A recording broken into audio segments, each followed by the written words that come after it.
Learn English through stories of Tup. Adapted and modified by Kulwant Singh Sandhu. Contents 1. Snow White and Rose Red. 2. Grammar page. 1. Snow White and Rose Red. There was once a poor widow who lived in a lonely cottage.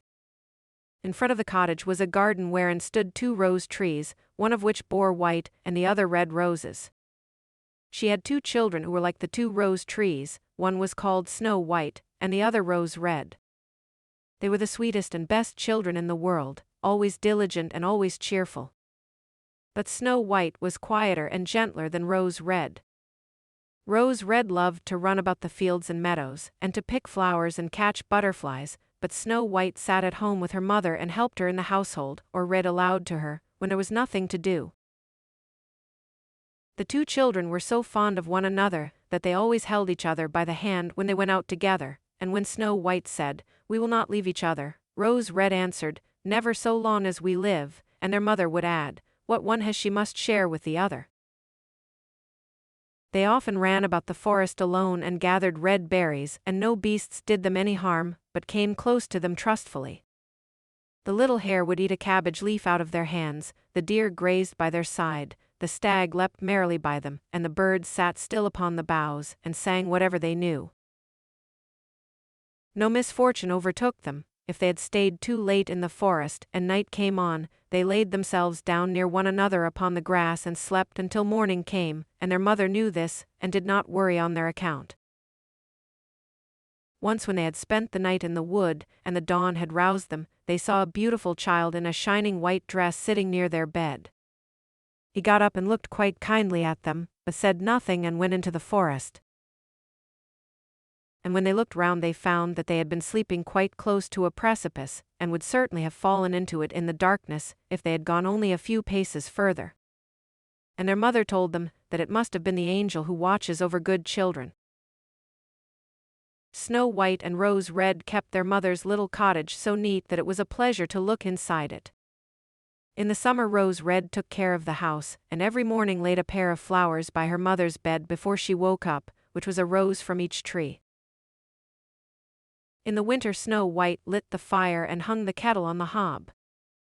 The kettle was of brass and shone like gold, so brightly was it polished. In the evening, when the snowflakes fell, the mother said, "Go, Snow White, and bolt the door," and then they sat round the fireside, and the mother took her spectacles and read aloud out of a large book, and the 2 girls listened as they sat and spun. And close by them lay a lamb upon the floor, and behind them perched on a white dove with its head hidden beneath its wings. One evening, as they were thus sitting comfortably together, someone knocked at the door as if he wished to be let in. The mother said, "Quick, Rose Red, open the door, it must be a traveler who is seeking shelter." Rose Red went and pushed back the bolt, thinking that it was a poor man, but it was not. It was a bear that stretched his broad, black head within the door. Rose Red screamed and sprang back, the lamb bleated, the dove fluttered, and Snow White hid behind her mother's bed. But the bear began to speak and said, "Do not be afraid, I will do you no harm. I am half frozen, and only want to warm myself a little beside you." "Poor bear," said the mother, "lie down by the fire, only take care that you do not burn your fur." Then she cried, "Snow White, Rose Red, come out, the bear will do you no harm, he means well."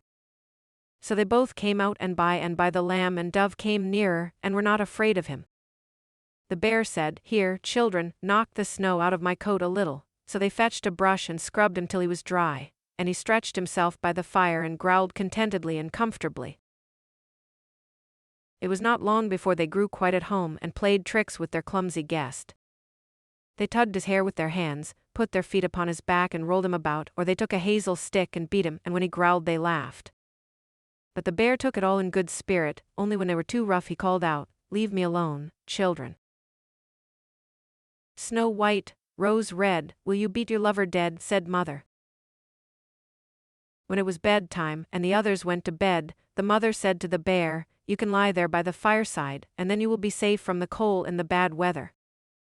As soon as day dawned, the two children let him out, and he trotted across the snow into the forest.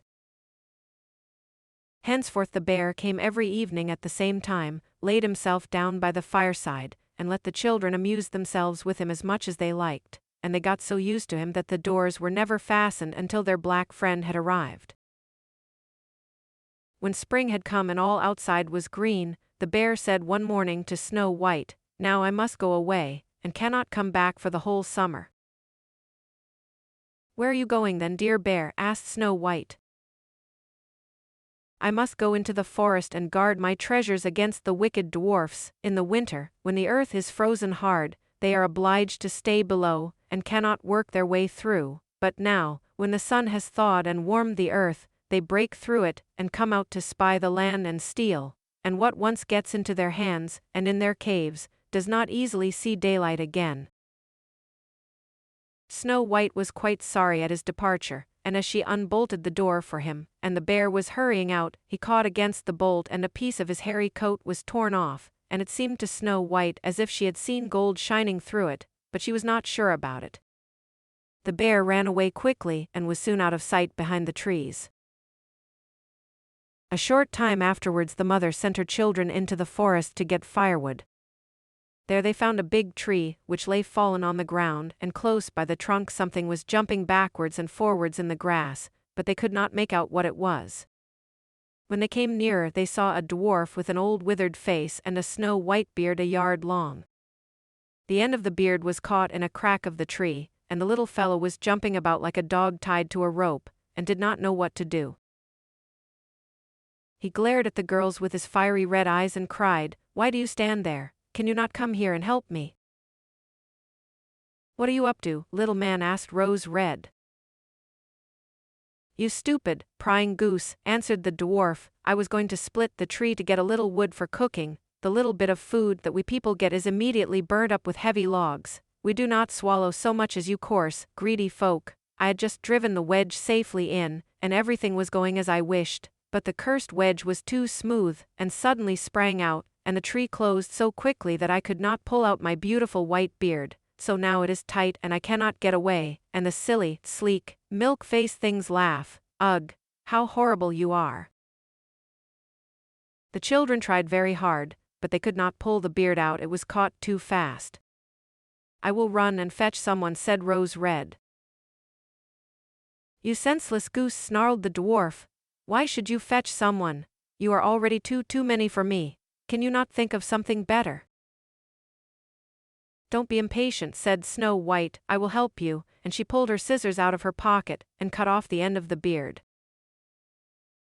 As soon as the dwarf felt free he laid hold of a bag which lay amongst the roots of the tree, and which was full of gold, and lifted it, grumbling to himself, "Rude people, to cut off a piece of my fine beard. Bad luck to you," and then he swung the bag upon his back, and went off without even once looking at the children. Some time afterwards Snow White and Rose Red went to catch a dish of fish. As they came near the brook they saw something like a large grasshopper jumping towards the water, as if it were going to leap in. They ran to it and found it was the dwarf. "Where are you going?" said Rose Red. "You surely don't want to go into the water?" "I am not such a fool," cried the dwarf. "Don't you see that the accursed fish wants to pull me in?" The little man had been sitting there fishing, and unluckily the wind had tangled up his beard with the fishing line. A moment later a big fish made a bite and the feeble creature had no strength to pull it out. The fish kept the upper hand and pulled the dwarf towards him. He held on to all the reeds and rushes, but it was of little good, for he was forced to follow the movements of the fish, and was in urgent danger of being dragged into the water. The girls came just in time. They held him fast and tried to free his beard from the line, but all in vain, beard and line were entangled fast together. There was nothing to do but to bring out the scissors and cut the beard, whereby a small part of it was lost. When the dwarf saw that he screamed out, "Is that civil, you toadstool, to disfigure a man's face? Was it not enough to clip off the end of my beard? Now you have cut off the best part of it. I cannot let myself be seen by my people. I wish you had been made to run the soles off your shoes." Then he took out a sack of pearls which lay in the rushes, and without another word, he dragged it away and disappeared behind a stone. It happened that soon afterwards the mother sent the 2 children to the town to buy needles and thread, and laces and ribbons. The road led them across a heath upon which huge pieces of rock lay strewn about. There they noticed a large bird hovering in the air, flying slowly round and round above them. It sank lower and lower, and at last settled near a rock not far away. Immediately they heard a loud, piteous cry.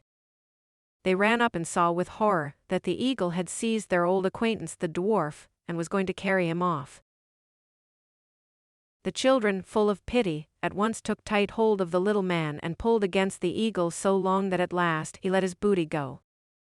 As soon as the dwarf had recovered from his first fright, he cried with his shrill voice, "Could you not have done it more carefully? You dragged at my brown coat, so that it is all torn and full of holes, you clumsy creatures." Then he took up a sack full of precious stones, and slipped away again under the rock into his hole. The girls, who by this time were used to his ingratitude, went on their way and did their business in town. As they crossed the heath again on their way home, they surprised the dwarf, who had emptied his bag of precious stones in a clean spot, and had not thought that anyone would come there so late. The evening sun shone upon the brilliant stones. They glittered and sparkled with all colors so beautifully that the children stood still and stared at them. "Why do you stand gaping there?" cried the dwarf, and his ashen-gray face became copper-red with rage. He was still cursing when a loud growling was heard, and a black bear came trotting towards them out of the forest. The dwarf sprang up in fright, but he could not reach his cave, for the bear was already close. Then in the dread of his heart, he cried, "Dear Mr. Bear, spare me, I will give you all my treasures. Look, the beautiful jewels lying there, grant me my life. What do you want with such a slender little fellow as I? You would not feel me between your teeth. Come, take these 2 wicked girls, they are tender morsels for you, fat as young quails, for mercy's sake eat them." The bear took no heed of his words, but gave the wicked creature a single blow with his paw, and he did not move again. The girls had run away, but the bear called to them, "Snow White and Rose Red, do not be afraid. Wait, I will come with you." Then they recognized his voice and waited, and when he came up to them suddenly his bearskin fell off, and he stood there a handsome man, clothed all in gold. "I am a king's son," he said, "and I was bewitched by that wicked dwarf, who had stolen my treasures. I have had to run about the forest as a savage bear, until I was freed by his death. Now he has got his well-deserved punishment." Snow White was married to him, and Rose Red to his brother, and they divided between them the great treasure that the dwarf had gathered together in his cave. The old mother lived peacefully and happily with her children for many years. She took the 2 rose trees with her, and they stood before her window, and every year bore the most beautiful roses, white and red. 2. Grammar page.